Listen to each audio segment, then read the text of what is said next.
Today we are going to study about the chapter number 10, light, reflection and the refraction. In this, there is two different portions. First one is the reflection while the second one is the reflection. Before studying both of them, we should know about the basic idea about a light. Then the first one is what is light? The light is the electromagnetic radiation which produces sensation in our eye. It is an electromagnetic radiation. Generally, it has both the properties, the electrical property and the magnetic property. And just because of that, it propagates in a straight line. We can say that it is not straight line, but we are here observing a straight line. Right? So, the light is the electromagnetic radiation which produces a sensation in our eye. Eye is the one organ which has a sense about the light. So, the light is the electromagnetic radiation which produces sensation in our eye. Okay, now generally we have observed that there are so many things in our room like a table, chair, and we can see all of them just because of this light. When the light incident on that type of things, when it reflects back and comes to our eye, then our eye sense that light, and just because of that we can see the chair. Like if here it is a one point, right? We can see this point. Why? Because when the light incident on it, after incident, it reflects back and comes to our eye. And just because of that, we can say that object. We can see this one because of the reflection of light. When the light reflects back from that object, then we can say that object. If there is no light, then we can't see anything, right? As we know that if there is no light in a room, then you can't see the chair, table, right? But if there is a light, but our eye is closed, then we can see it? No, we can't see it, because when light comes to our eye after reflection, then we can say that, see that object, right? So, for seeing any object, there should be a light, and the reflection of light should be needed at that. And after reflection, that light should be come to our eye. We can't see a glass, right? Because the glass is transparent. When the light incident on it, during the time it does not reflect back and comes to our eye. And just because of that, we can see behind the mirror, behind the glass also, because glass does not reflect the light, right? So, to see anything, there should be a reflection of light, and the reflected ray should be comes to our eye. So, we can see the object, right? So, the reflection of light should be needed. Okay, generally due to the observation, we can say that light is always propagate in a straight line, right? Light is always propagate in a straight line, and this straight part of a light is known as the ray of light, a straight part of light.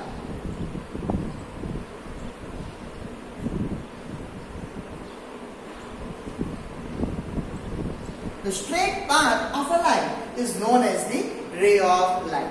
But if there is a very tiny object, a very small, which can be in a nanometer, when the light comes to it, it does not incident on it and reflect back, but it just deflect from here. It just deflect from here if there is a very small particle which has a size in a range of nanometer or below it, right? During that time, this wave does not incident on it. So we can say that light does not move on a straight path. If it moves on a straight path, then it should be incident on it and then reflect back. But at here, it does not reflect. It just deflects from here, which is known as a diffraction of light. A diffraction of light. It proves that light does not propagate on a straight line. Right? The light has a waveform. Light does not propagate like that.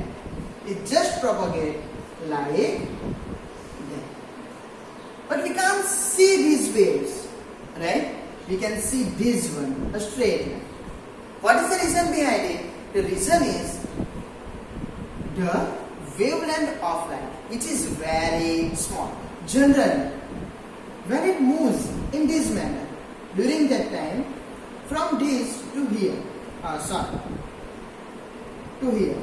It is known as the wavelength. The wavelength of this light is very small.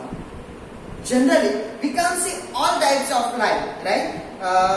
When the nuclear fusion reaction occurs in a star, during that time, so many types of light is produced in it, like a visible light, X-rays, ultraviolet, ultra-red, but we can't see ultraviolet, ultra-red and X-rays.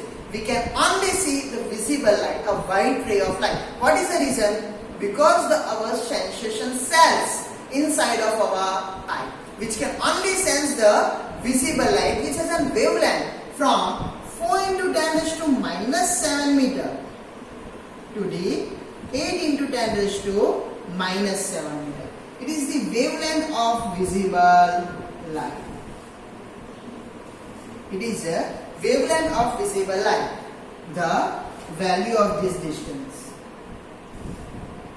A total distance of one wave, of one oscillation of this wave, right? When the light waves are moving in this manner, during the time the wavelength means the distance from here to here, it is minimum 4 into 10 raised to minus 7 meter to the maximum is 8 into 10 raised to minus 7 meter, which is very less, and just because of that we can't see these waves. We can only see the straight line. As you know that if it is the wave is like that, can you see the wave? There is no wave. It's just a straight line because the wave is very small. While the wavelength is smaller than this value also, and just because of that we can see the light as a straight line, right? But actually the light is moving in a wave form, which is a wavelength from 4 into 10 raised to minus 7 meter to 8 into 10 raised to minus 7 meter. In a nanometer, it is 400 nanometer to 800 nanometer. Here it is the wavelength of a light. Okay, I will again repeat. The wavelength means it is the distance to cover a one wave from initial point to a maximum in a one direction. Then it comes back to the initial point and goes to the another direction, right? Exactly opposite. And then comes to back at the initial point. Then it is known as the one wave or one oscillation, right? And this distance is known as the wavelength, right? And the visible light has a very small wavelength, which is 4 into 10 raised to minus 7 meter, 8 into 10 raised to minus 7 meter. Just because of that we can't see these waves. And just because of that we observe a straight line of a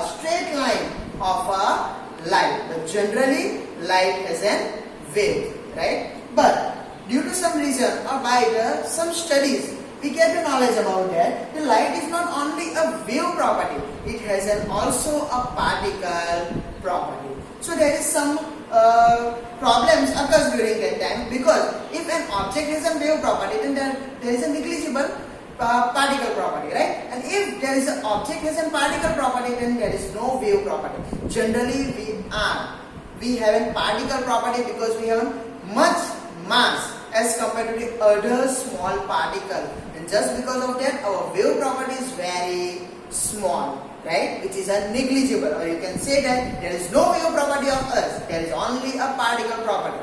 But the light has a wave property because its particles are very small. But due to some studies, there is some knowledge according to it that the light has also a particle property. So the light has two different properties. One is the wave property, the another one is the particle property. It attains its own particle, which has some mass. Right? So it has a wave property, it has a particle property, there is some particle which has some mass which is negligible as compared to its propagation, and the wave which is, we can say that it is propagated in a wave form. So light has a two property, a wave property and a particle property. Just because of that light we can see everything inside of the room or around us, right? So at here there is a wavelength which is 4 into 10 raised to minus 7 meter to 8 into 10 raised to minus 7 meter, right? So here it is the knowledge about the light. in the next lecture we will see about the reflection and the refraction of light. So we will study in the next lectures about the reflection and refraction, not only about it, but also we will go to study about the image formation due to the reflection and the image formation due to the refraction, which is so many properties or so many things are given to in your book, right? So we will study in the next lecture.